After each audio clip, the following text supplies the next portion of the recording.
ऐकून तर घ्या स्पष्ट. आमच्या गटनेत्यांनी पत्र दिले, 9 नगरसेवकांनी लेखी पत्र, 9 नगरसेवक मागणी शहराच्या मुस्लिम समाजासाठी, कब्रस्तानसाठी, विकासासाठी मागणी केली. त्या पद्धतीने सगळे विषय मंजूर झालेले. ड्रेनेजसाठी 1.25 कोटी रुपये, लाईटसाठी 90 लाख रुपये, इतर कामासाठी 60 लाख रुपये.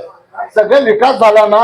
हिंदू मुस्लिम म्हणून तुम्ही काही खराब करत असेल, हिंदू मुस्लिमचा प्रश्न येत नाही. तर त्या समाजाने मागणी केली, त्या समाजाने सगळं मागणी केलेली आहेत आणि सगळे विषय मंजूर झालेले आहेत.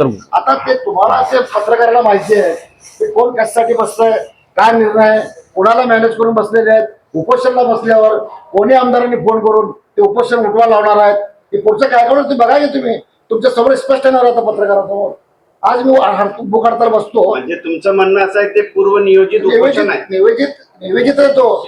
मुंबईत पण तसंच केले, आता सोलापूर तसंच होणार. तुम्ही बघा, तुम्ही बघा बसल्यावर कोण येणार, त्याला उपोषण सोडा म्हणणार, मग एक समाजासाठी अहो समाजात सगळे कामं मंजूर झाले, कागदपत्र आहेत.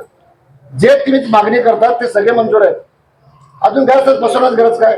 हिंदू मुस्लिमचा काय प्रश्न नाही. तर ऑल इंडिया मध्ये मुस्लिम सर्व जाती धर्माने घेऊन जाणार आहेत.